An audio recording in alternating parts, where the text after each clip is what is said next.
Thank you, Neil, for joining us today. It's a real pleasure to have you and for you to give us your time. We're going to run today's session mainly as a Q&A. I'm going to say a few words in a moment, but there will be a few. And then I'm going to ask Neil a couple of questions myself. But we really want questions from the floor, as it were. If you would like to ask Neil a question, then just use the raising hand method, and we'll bring you on the screen and you can ask Neil a question. We've got so many questions to ask Neil. We want everything to be kept as short as it can be per question, and also we will keep this completely within the advice sector. What I mean by that is we're going to talk a lot about AI, but in the context of advice.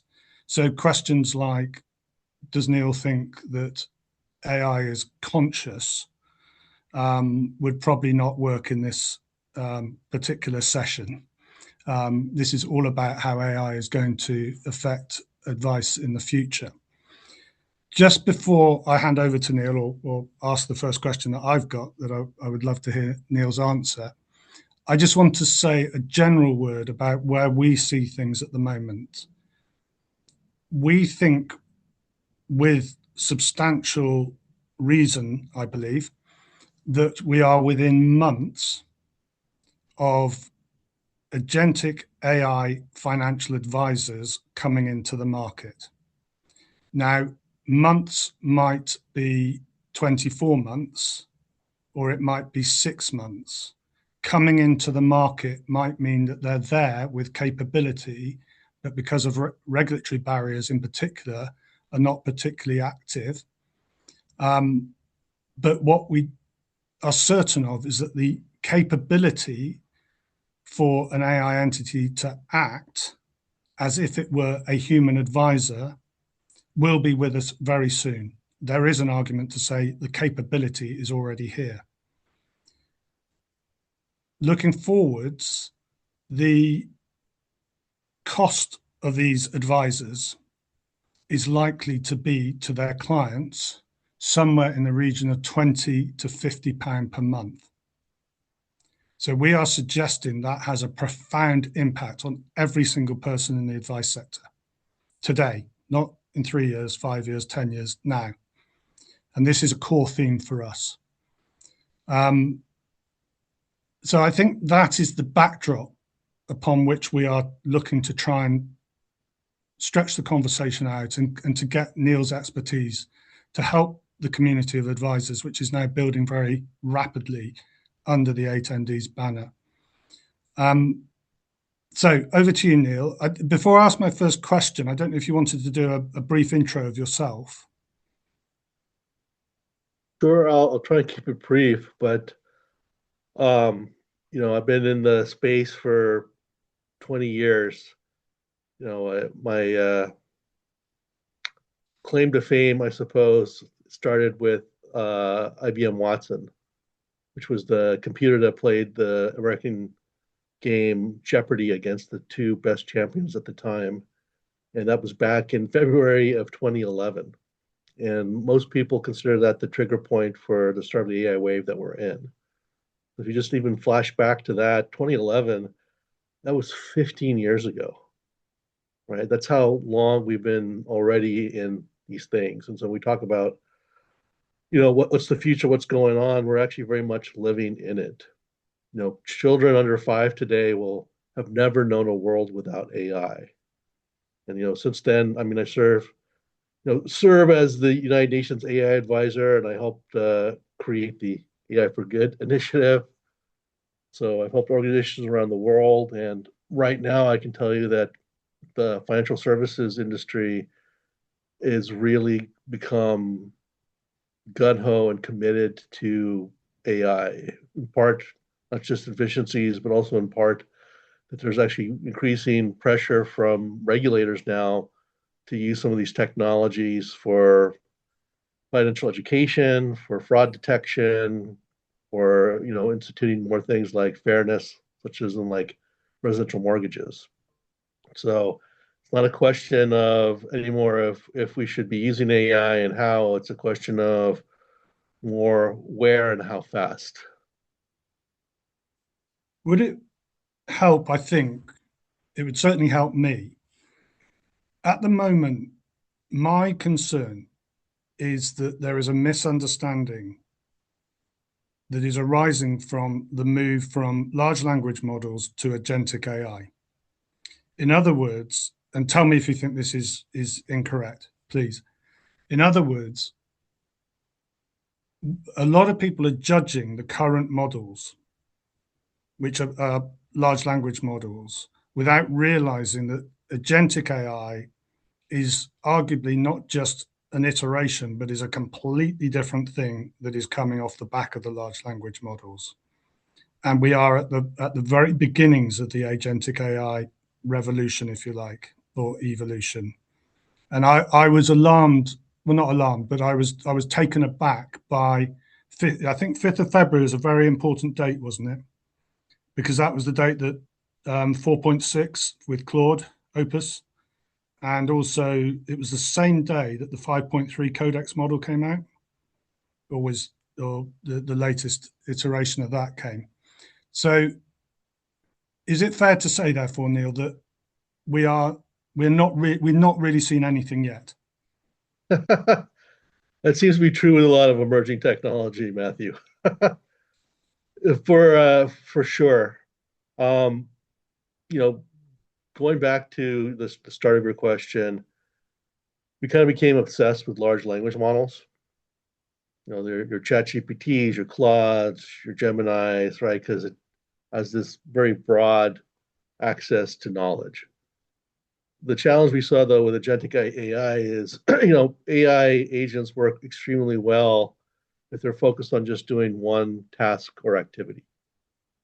And large language models is too much. It's too much universe, if you will, to have a successful AI agent. We look at Air Canada, for example, they were one of the first to launch agentic AI, these agents for customer service. And because they know so many different things, they would get confused, right? It's too broad of an area for them. And so they were not very helpful and create a lot of frustration among customers that, you know, they were posting stuff on social media about it. But one guy in particular realized that they're using large language models and taught this customer service agent how to badmouth Air Canada. In fact, they created a rap diss song. And so what we really come to learn, it's not about having a lot of data, it's about having the right data. And so for successful agents, you want we call SLMs, small language models. You want to control the universe because that actually limits hallucination. So if you're like an advisor, and you have someone wondering about, um, planning for retirement, pension options, all these things, you want different agents actually to handle different pieces of the advisory business. So you might have an agent that understands the client's pension plan very well, but doesn't know anything about like retiree health insurance. So what you wind up happening is you have we call a family of agents, and you have a set of orchestration agents, effectively managers, DI agents that manage and call the right agents when they're needed. So you have these family of agents actually working in concert to perform things. That's all built off small language models. Perfect. So the answer basically, can we move on to what we think, or what you think agentic AI is going to look like in a sort of broad way? Yeah, so we're effectively used to, the support or co-pilot model where AI is suggesting or recommending things to us. With agentic AI, it's going to actually execute. It's going to monitor. It's going to self-correct. It's going to handle, multiple steps within our workflows autonomously. So if you think about it, you're going to see agents that might help with rebalancing a portfolio or do tax modeling or compliance documentation and support or even behavioral nudging with the client or even review preparation. So you're going to have effectively a lot of high energy type of interns. So, employees, if you will, that will actually do the work and not really making suggestions. But for them to do that work, you actually have to teach them first. You have to teach them your process, your flows, your data, how you conduct business with your clients. So, effectively, if you're wondering if we reached the age of the AI employee, it started. So I'm still on my first question, actually. The second question is going to be about the US and Asia, which I'm really fascinated to learn more about. But just sticking with the first question about this move from large language models to agentic AI, I understand, and I know there's a lot of hype, and I know there's a lot of talk and noise, but I understand that it was reported that, and I'm not great with these numbers because they're moving so fast. With 4.6, Opus 4.6, February the 5th. Yeah, so 4.5 was prior to that. I understand from what Anthropic have said that a lot of the coding that is in 4.6 was coded by AI. Is that your understanding? Yeah, that is correct. That's what they've shared with us, and it's not surprising. There's you know, there was a push into what we call low code, no code platforms that started probably back in 2018. So basically, you don't have to be a software engineer, a programmer anymore to create basic type of things. And it's advanced now with AI and even AI agents that you can actually now effectively generate the code for like a website, for a mobile app, right? Not necessarily a complicated one, but we've seen now with Gen AI in particular, the move into what we call vibe coding. So now you just kind of explain what you want to do, and it will actually create the code behind the scenes for that functionality. And that's what they did with Opus 4.6 is basically just having a conversation and saying, I'd like to do this, I'd like to do that. Sometimes the Gen AI would prompt back some, suggestions, but that's effectively how they built some of this stuff. Don't get me wrong, the AI just didn't sit there and say, like, how can I improve myself? It still took direction from a human. For the moment. It shows you the power that you don't necessarily need to know how to do some things like code, or for example, now making music, you can actually create really amazing music without understanding things about melody and harmony and note sequence because they're very powerful, agentic tools that can guide you through that process. Perfect. Thank you. So if we move on, we really want to talk about advice in the UK because this is what matters to the people on this call. But before we do that, could you just give us a flavor from your travels of the sort of things that are happening in the US and Asia, and if possible, any sort of contrast to where you perceive we are in the UK at the moment? If you see that there are things happening there which you're not picking up are happening here, that would be immensely useful, I think, to everybody. Sure, sure. Um, Everyone talks about the AI race, so to speak, the arms race, Matthew, and you can't really say one country or one company is necessarily ahead of another. There's just so many pieces now to AI. Everyone's a little different, but I'll start with actually Singapore is considered to be one of the more advanced countries. They recognized in 2015 how profound of an impact AI is going to make, and so they very actively changed their educational curriculum. They created programs to teach their population not just basics about AI and how you can incorporate it into business, but teaching people how to even vet AI products, like in consumer products. And because of that, they're really focused. And so when you look at the advice industry, they're really heavily focused on one educational assistance. So if you're wondering how some things work, you're wondering about what to even plan for, what to, questions to ask, they actually have agentic advisors that provide some of that basic information. some of the more advanced like wealth management companies, like the big ones, like your Merrill Lynch's, your Morgan Stanley's, have implemented tools in parts of Asia and parts of the United States to actually assist with the advice process.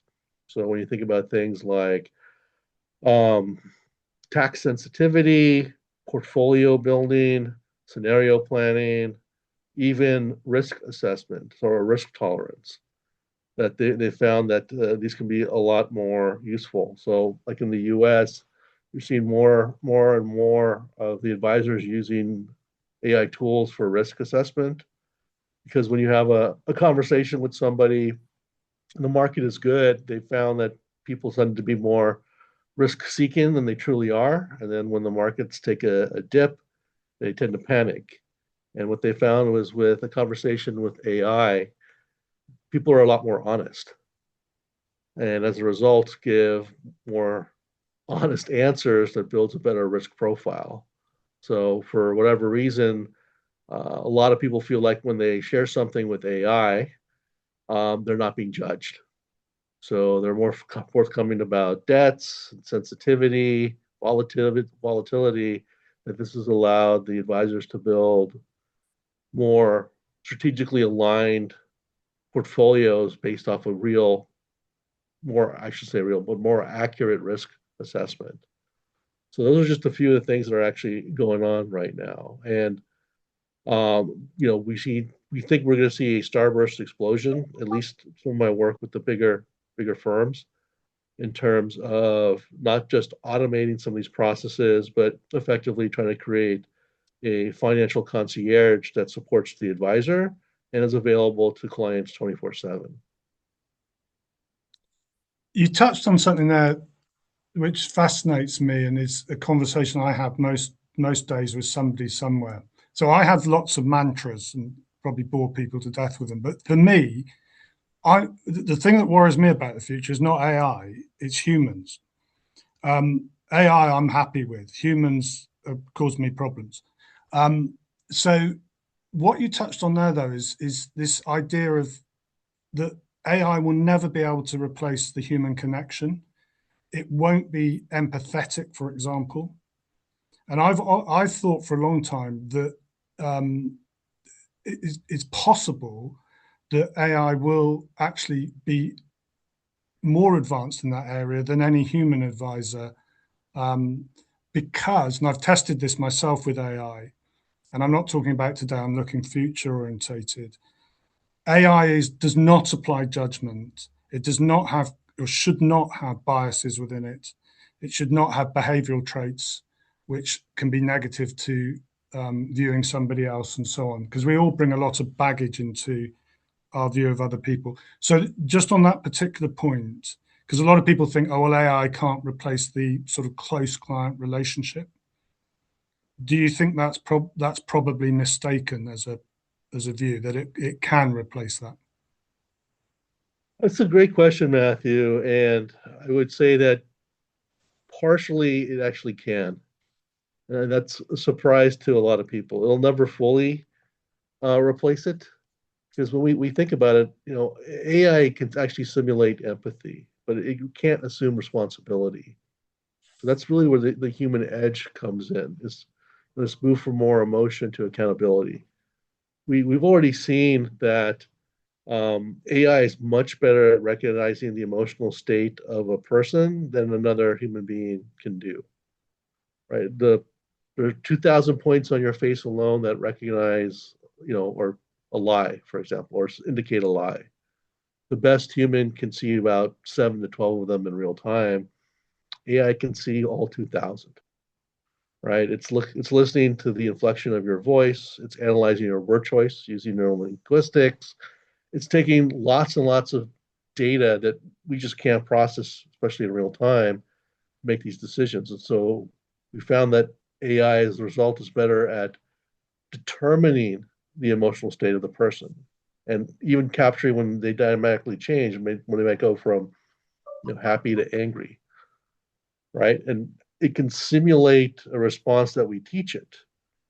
but it doesn't actually feel those emotions. And so that there is some, to a degree, lack of connection. So a person might feel like they're being better understood or heard, but the emotional connection is still not fully there. That kind of responsibility. That's something that, AI is probably going to replace. AI can only do what we teach it to do, and we don't know how to teach it to do some of these things, in part because we don't know how to do it. But then AI will also learn, as you mentioned, our biases. So we know all data is biased. Look, we all have implicit bias or unconscious bias, and the AI will pick up on that. So if we're used to saying, like, if we see a client starting to get angry, we might say, like, we have to do this, which may not necessarily be the best course of action, but that's what our bias tends towards as a first action. And so AI is really going to replicate to a degree or mimic some of the things that we tend to do, for better or worse. So having that, the human in the loop, having that accountability, that responsibility still with the person, with the advisor, is going to be critical. And then there are going to be situations that are first of a kind or dynamically changing or very rare that the AI has never been exposed to. You still need the person in there to jump in, try and handle that. At the end of the day, I hate to say it this way, but if you lose a loved one and you're dealing with, the inheritance and some of that, that planning, the AI, while it can express sympathy, it doesn't fully understand what that loss means to you. And from nothing more, from a human standpoint, we don't make decisions based off of facts and rationality. We actually make them based more off emotion. And so that is really a key component to, successful advisor relationship. And that's not something AI can fully replicate. So thank you. So I'm nearly done because I really want to hand over to others. But the final one from me really is, as you know, Neil, I'm been in this world and subject for, not as long as you, but for quite some time. I don't want to leave this session without mentioning Ray Kurzweil. And I've been banging a drum, but I've been sort of stuck in a room on my own while I've been banging it, sort of thing. It doesn't sound like the drum beat is being heard. I say to people, and they don't believe me, and they look at me like I'm insane. I say to people, there's every chance now that your 50-year-old client will be alive in 100 years' time. How outrageous a statement is that? Are you kidding? I mean, they're already saying that I think kids that are around 10 years old today will live to be 200. Yeah. I Right. don't think people are getting this, Neil. I'm just going on my feedback when people they look at me like I'm talking that I've come from another planet. But it's odds on in I don't know if that term um, goes overseas, but it's odds on in terms of what we talk about in betting terms that a 50-year-old today will be alive in 100 years' time. I should qualify that a healthy 50-year-old. Yeah, and it's funny because if you look at the data, if you look at the numbers, it's more likely that people will be morbid, right? They'll suffer some sort of disability before they actually die, right? Just because of the length of human life. And so that again changes the nature of what we're planning for. Because historically, the industry hasn't focused a lot on disability, but more on, like, life events, you know, retirement, kids going to university, death. But suddenly we have new elements come into play of disability, and disability could be physical, it could be mental, it could be both, it could be other things. And does this also change if people live to be 150, 200? When do they actually retire, right? Remember, living longer doesn't mean that you have more perpetual youth. And that's the thing where we're struggling with. It's such a drastic change. As people, as human beings, we're good at the fast moving immediate threat, right? Something is shaking in the bushes. That's just the way we were wired instinctively. It's more the slow moving, long term changes that catch us off guard. And this is unfortunately one of them, in that it's hard for us to wrap around our heads that, lifespans are actually expanding, and they're actually expanding a little more quickly than we realize, and that has a profound effect, particularly on our industry, right? Are we going to expect people to live? They're going to live 150 years. Let's just say that. Are they going to work for 100 years, 120 years, 60 years? How much do they actually have to have socked away? What does this do to, government pension plans? Like, in the United States, we have Social Security, and you look at like places like Australia where they have superannuation. What does this do to actuary tables? It's actually a rather profound effect, but a lot of people think we have 10, 15 years to figure this out. We don't. We're already starting to see the impact from living longer. And thanks to AI and precision medicine, the expansion of lifespans is already occurring. So if we're not thinking about some of these things, this is where we struggle. But while we are not great at that long-term, slow-moving changes, AI actually is. And that's one of the superpowers of AI. It's one of the few tools we have that can actually do some things better than we can. And it's also a tool where we can ask it how to use it better. So if you're not trying to wrap your arms around what expanded lifespans might mean, you can actually ask AI to, effectively speculate and say, how's that going to change my business, and what should I be thinking for? And it'll give you suggestions around that. So don't be afraid to ask some of those probing questions, because it'll at least spark some ideas and spark some risks you may not have thought of. Thank you again. So I'd love to hand over to some of our attendees. Dylan, Tom, have we got questions that have come on the chat?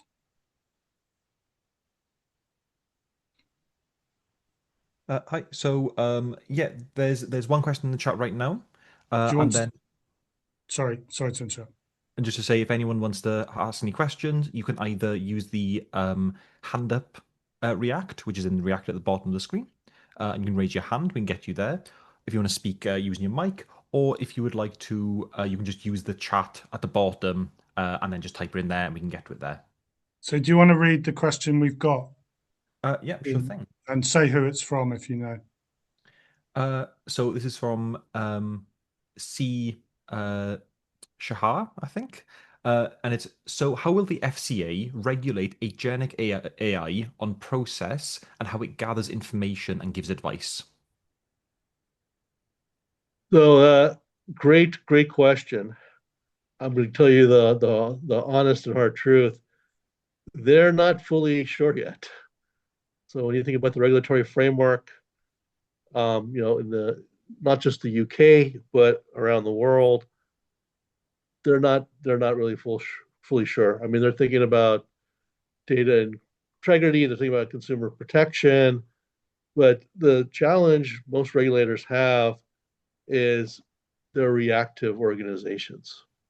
So I see a lot of this in my work with the United Nations, in that something something bad occurs, and then they look at what happened, figure out some of the root causes, and they take steps to hopefully prevent that again. The problem is that now with AI, if something occurs, it happens very rapidly, and it can happen on a very massive scale. And so one of the things we're trying to work, and there's a whole initiative around this at a global scale, including the UK, who's actually one of the leaders in this. So very, very focused on, AI for good and trying to figure this out, is actually changing the regulatory model. So moving from reactive to proactive thinking, which means then we have to anticipate, understand what could happen with these tools and how people could use them in different ways or misuse them. And that's one of the things we struggle. Most of us think that when somebody builds like a AI tool or AI solution, the smart technologists have figured out the potential wrong uses and put safeguards in. The truth is they don't do that, right? Engineers build to outcomes. So they build to the outcome you ask for. They don't think about other outcomes. They kind of expect the business leaders to do that, right? And the business leaders think the technologists are doing that. And so we create what we call a lock. And so what we really need to do then from a regulatory standpoint, we have to actually have different people at the table.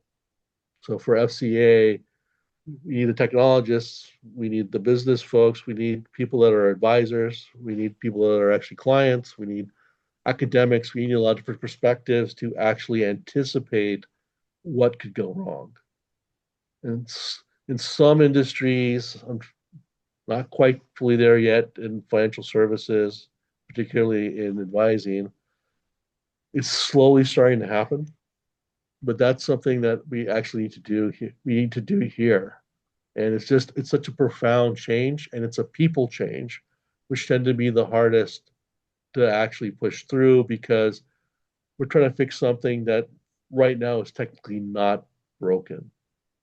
And so that's unfortunately the challenge. So from an FCA standpoint, I mean, they have started looking at the impact of AI into like wealth management businesses. But right now, I think they introduced some guidelines, I think it was 2 or 3 years ago. But the guidelines are still very high level and opaque, right? They're still looking at things like deliver good outcomes for retail customers. What does a good outcome mean, right? Avoid foreseeable harm. Again, what does that mean? How could AI impact these things? So that's going to be the big challenge when it comes to regulation. But we all can actually play a role in shaping those. We've got a few more questions now, haven't we, Dylan? Yeah, we got a couple more coming in. So I'll just go. There's a couple here, so I'll just go through the ones which kind of pop out. So this one, apologies for the pronunciation. This one's from Luazi Kunine, I think. Kunin, from Kiora Consulting. And the question is, with the aging advisory population in the UK, how does agentic AI encourage younger generations to join the industry as advisors to fill the talent gap? I mean, that's an interesting question. I'm not sure I would say that agentic AI is encouraging younger generations to join the industry. Um, I mean, you could probably create an agent to try and inspire the youth. No one has done that. Uh, I think you really have to look at this and say, what's the word I'm looking here for? You know, why is there less interest in this, right? A lot of people, I shouldn't say a lot of people, some people think that it's because of some of the tedious mundane work, and the hope is that AI will do that, and so the work will be more interesting, and hopefully it will be. But I think that the challenge again here is it's a people challenge, not so much a technology or process challenge. There's just, for whatever reason, and we can speculate, and I've heard some people say that part of the challenge is that it's a very people-oriented business, and the younger generation seem to be less interested, and in fact, I could say discouraged by things that are face to face. So I'll tell a quick side story here that I remember being on a plane, and the person sitting to me was a young person, probably around 20 years old, and they were very actively using their phone. And every time a flight attendant would come by, like with a drink service or to collect trash, as soon as the flight attendant would get close to our row, the 20-year-old would pretend to be asleep. And I realized they were doing that because they didn't want to have that interaction with the flight attendant for whatever reason. And that's why not just in advice, but some other industries, we're seeing that unfortunately younger generations are not interested because of that face-to-face interaction. In fact, a lot of industries and sectors are building some of these AI or like agentic tools because they recognize the younger generations don't like the people interaction, and this is a way around it. And ironically, we'll probably see more with Gen Z and Gen AA that they would prefer channels or engagement channels where they don't have to interact with a human being. So I'm not so sure that, unfortunately, agentic AI will encourage younger generations. We could build some tools that do that, But I think right now the industry is focused on actually using agentic AI to reduce the amount of human to human contact points because of that generational shift and desire and expectations. Thank you again, Neil. I can see, or I think I can see, we've got quite a few questions, haven't we, Dylan? Yeah, we've got a. One thing I just want to say, if we can manage this because of the time, we've got about 25 minutes, is it, or 20 odd minutes left. We must talk about fees, because I know 3 or 4 people who will shoot me if we leave this meeting without having discussed funds under management, assets under management, and fees. So if we can do 2 or 3 more questions, Dylan, and then make sure that in the last 10 minutes or so we get onto fees. Yeah, sure thing. So, uh, so this is from Vanessa Reed, and this is which UK firms are at the forefront of agentic AI use, and are there specific software services or products that you can mention here? Okay. Um, so I don't get paid by any of these institutions or anything like that. I'll just share my own personal opinions on which are kind of the forefront. There are a few. There's one Saturn FinTech, which is actually a UK AI platform focused on financial advice, and I think firm productivity as well. They have done a lot of great work in automating some of the workflows and driving some deeper insights from the data they have from clients. Um, there's Zox, if I remember right. Yeah, Zoxio, yeah, ZOCKS, which is effectively an AI assistant that is built for financial advisors to automate some administrative tasks. So client communications, like a CRM system, even meeting notes. There's major financial institutions, probably not a surprise to most of you, but Lloyd's, they've really actually launched their first agentic AI financial assistant, and it's effectively made available to clients for 24/7 to provide what they say is personalized. I haven't tried it yet, but based on their own portfolio, their investment goals, their risk portfolio or risk assessment, more personalized information. And then you have uh, some broader, I'll call them more ecosystem plays out there where you've got a lot more like consumer facing agentic AI, like Clio AI that's out there and Napier AI. So you're seeing that there's a few, I think, good tools, a lot of companies obviously interest, but we're still kind of on the cusp or the start of this journey when it comes to agentic AI and the advisory services. So there's still lots of opportunity, and don't feel like you're necessarily being left behind. Um, by 2028, all of you will be using AI more integrated into your services, but you actually still have the opportunity to shape what that looks like. Remember, at the end of the day, AI can only do what we teach it. So that's your real leapfrog opportunity. So you can be the driver rather than the passenger in shaping how the future of the industry is going to look with AI, particularly in the UK.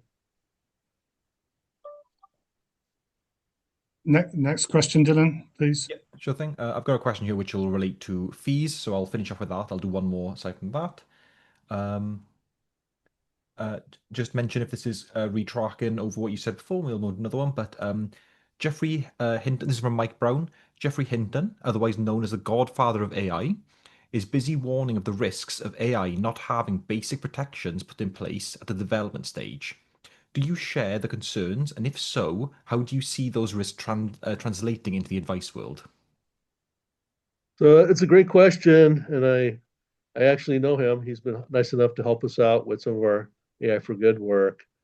Um, unfortunately, I won't say he's quite right, but he's zoning in on some of the key things that we don't realize or we don't think about. Firstly, one of my biggest concerns is we have a lot of very smart technologists working on, solutions and services that they don't fully understand. And it's, we have what we call the interpretability and the interoperability issues. So interpretability basically means that the domain experts don't know how AI arrived at this conclusion. They can't piece it together. But everyone's like, that's kind of okay because our smart technologists, understand what's happening. Well, that's the interoperability platform where now even technologists don't know how the AI arrived at that. That has to do with neural networks. We give AI what we call ground truth rules on how to make decisions, not decisions themselves. We give them lots of data, and the AI learns, it studies, and it wires its own algorithms this way. This is what we call the neural network. So much like our brain wires neurons, AI does that itself. And so that kind of creates this black box technique. Now, we have something called explainable AI. We can actually have the AI explain its logic to us.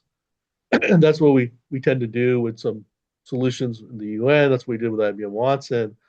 But most companies actually don't build that in. It's extra cost, it's extra things. Sometimes it shines the light on where the AI is deficient, and they necessarily don't want that. And that's my big fear is that we have a bunch of people working on things that they don't fully understand. At the end of the day, the big tech companies are trying to figure out how to build a better hammer or create a better hammer. They're not thinking about how it gets used. And that's what they expect domain experts. So when you look at the universe of AI, and particularly in like wealth management, the best tools actually come from people that come from the domain. The best tools come from people that are actually advisors creating them, or they're coming from people that understand financial services or they understand tax planning. So that's going to be our real big challenge. So to put those safeguards into place to do what we call responsible AI, we need the domain experts intimately integrated because at the end of the day, we don't code AI, we teach it. And we need the right teachers for that. And that's a major shift from how we do traditional IT projects. And that's another one of those, unfortunately, long term things where a lot of organizations, a lot of people haven't fully grasped that yet. So that's why I think Hinton, he's spot on in what he's concerned about. And it's also, unfortunately, what's triggering my own fears about the technology.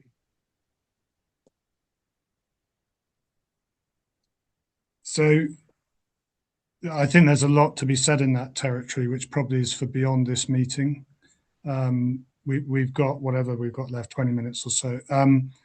And I really think the most important thing is to start looking at the fee model, because this is my big concern, is that the fee model is about to get ripped to shreds.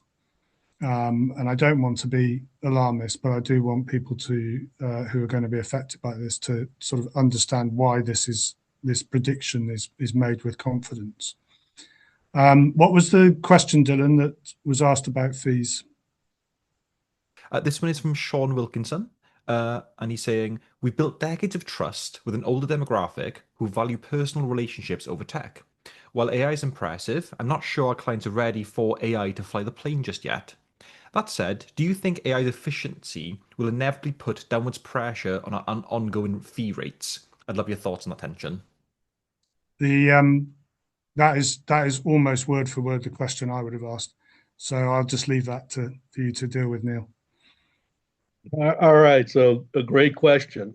And it's a question not just in the advice industry, but a lot of service industries like law. And what we've already seen is the simple answer is yes. Right. Some of the work that we're doing now is being commoditized. So when you think about it, I mean, things like asset allocation, it's getting commoditized. Looking at, tax implications, it's getting modeled. Portfolio construction is becoming algorithmic. So some of this automation, the expectation from people is, you can't just obviously charge the same anymore. But where does the value come into play, right? People always pay for value. That's what we've noticed. And so what we're seeing is that for like advisors, there's two big changes here. One is you got to shift your thinking from like execution type of fees to more orchestration type of fees. So that's your opportunity to provide value, is more of that coordination, the action, the quicker response time, not just the traditional work that we've done. And then the other thing people are really looking at is price judgment. What kind of special insight do you bring to the table that's not just going to pop out from a spreadsheet? So if you're still focused on like the marginal cost, I mean, that's trending towards zero. And clients, unfortunately, today are not going to fire you emotionally. They will fire you economically, right? They're looking at performance, they're looking for value of money. So unfortunately, efficiency is the ultimate disruptor of loyalty.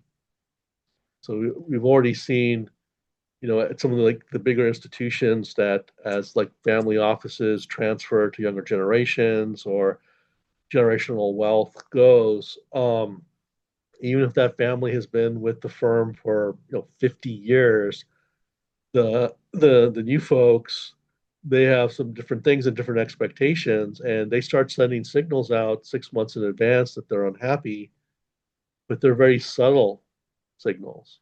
And those are not things we're used to looking for, right? And so quite often the advisor winds up surprised when 6 months later they get fired. So that's going to be really the challenge. So investing in the relationship, looking for value add for, not just personalized but individualized services. That's where your additional value is going to come in, right? They want people that are going to proactively suggest things, that they know that, hey, if you've got agentic AI helping to monitor my portfolio, you should be doing some scenario planning. And before a major market change happens or geopolitical event, you've already got three options for me to, respond to that or manage that or take advantage before it happens of that. That's going to be the expectation. That's where the value for fees is going to come into play. So it's no longer a menu of services. You have to look for, benefits realization and the relationship aspect. It's more going to be more about, again, the things that AI is not good at. So there's a point I'd like to make, which will lead to a question. In the UK, and I know this is true in most places, there is a moat around the sector, or has been for about 2 decades. So there's a moat that stops new entrants coming in or makes it difficult. So a barrier to entry. It feels to me like AI is going to pull those barriers up and run that moat dry. And so if the traditional advisor, which I think we're going to start calling the human advisor, is carrying on with their business as is, and they know that their clients, their loyal clients, are loyal to them and do like them, and they've got this great relationship. But if there are hundreds of thousands of new agentic advisors who can run the service at £20 a month, then even if the loyal clients want to stay with the firm, the downward pressure on fees will still exist, because the FCA, under its Consumer Duty Initiative and its new Fair Value Initiative, will surely have no choice but to say that fees must be reduced, even if the client is sitting there begging the advisor to take the fee from them. Again, I would ask Neil, do you think that's a ridiculous thing to say? With government agencies, my experience is it's never ridiculous, unfortunately. I mean, what you're saying, Matthew, to a degree, everyone suspects will happen. That's the commoditization, but the expectation is will probably lead to more a tiered type of pricing model. That for some of those, basic things, you're effectively talking about a subscription service, right? For $20 a month, you're gonna have access to this, agentic AI. It'll have some dashboards for you, some other things. that'll probably happen, right? But there are other additional services that can be provided for a fee that will create value that the AI really can't do or can't do right. I mean, right now, talking and working with a lot of the leaders in the industry, the consensus we've come to is that if your value is allocation, you're already underpriced, right? As much as the AI can be good at crunching the numbers, it doesn't mean it can actually build a meaningful asset allocation for your portfolio.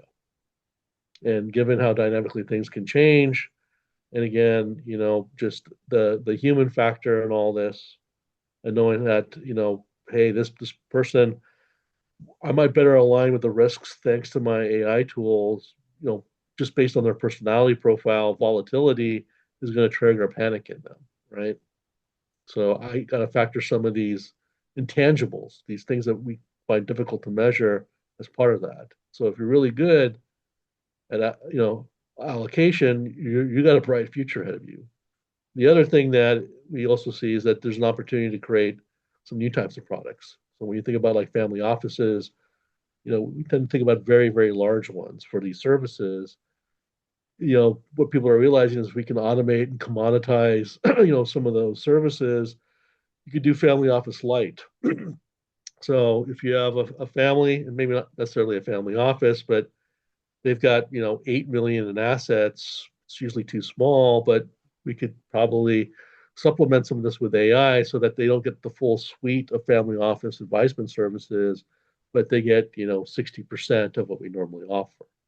And so there's opportunities for new product creation that way and expanding the book of business. And so that's what we really have to look at is it's not just so much what we do today and the pricing, but what can we actually do tomorrow and the products and services we can offer around that. Given that some of it will be commoditized and will be driven to very low costs, but some of it, there's an opportunity that it's, our own knowledge expertise that we can then advantage for more value creation and higher fees. As we're coming towards the end, is there a sort of, so a lot of things you see nowadays say action plan, 30-day, 90-day, 365. Do you have in your mind what you would suggest to help advisors in the UK is a sort of action plan? And I accept that's, always going to be specific to the circumstances for each individual firm. But in general terms, a 30-day, 90-day, 365 sort of thing that would help advisors, the sort of things they need to be doing, not necessarily thinking about over the next 12 months. There absolutely is. I mean, we know that momentum beats perfection. And sometimes you have to, as we say, deploy before you debate, because we could debate forever. So right now, in the next, 30, 60 days, I would look at some of the things that are AI doable. I would do an audit on the tasks today and break them down and say, which of these can AI actually do and which of these require human judgment? And then look at those AI doable and say, where's my low hanging fruit 30, 60, 90, 120 days to leverage some of the tools out there, right? When you look at this, you're probably going to find that at least internally, you can deploy AI for things like client review summaries, behavioral risk flagging, compliance documentation, right?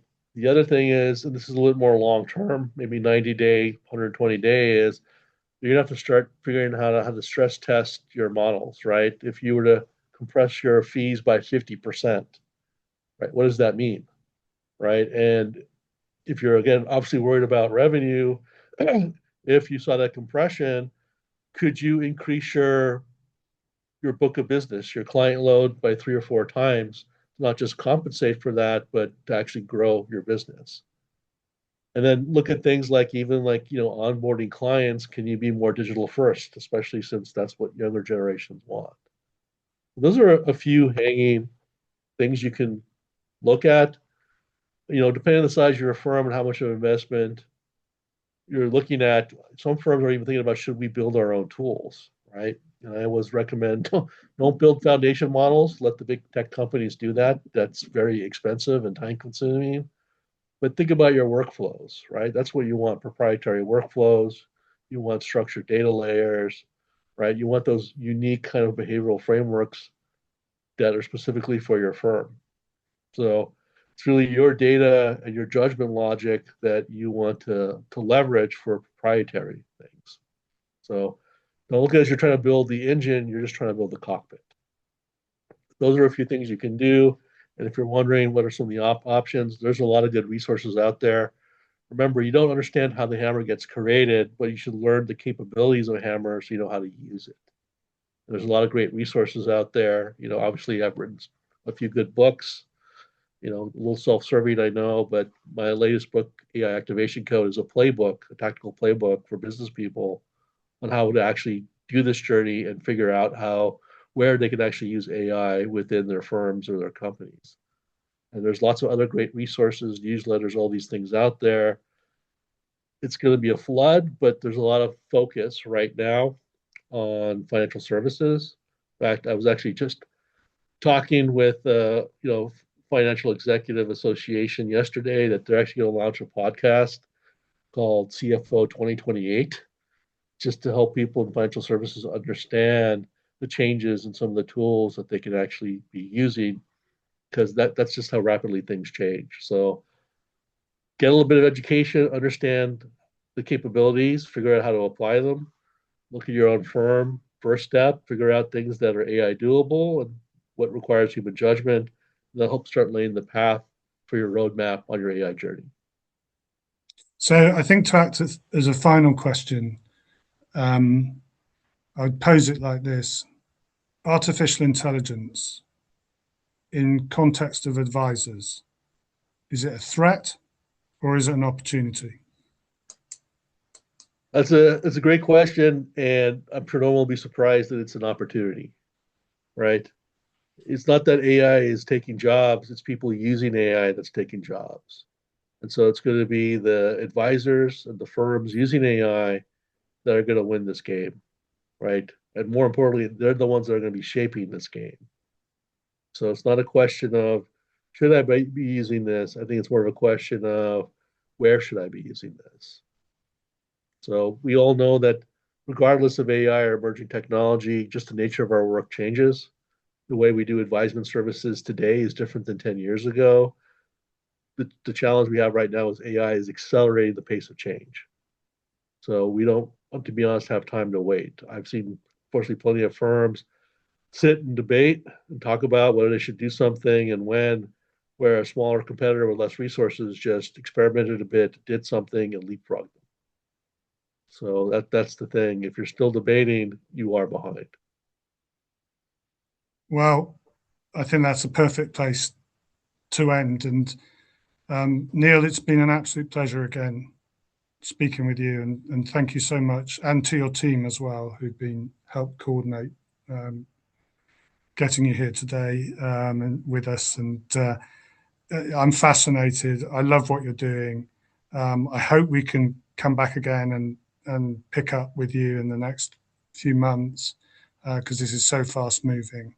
But I'm sure I speak for everybody and certainly on my team.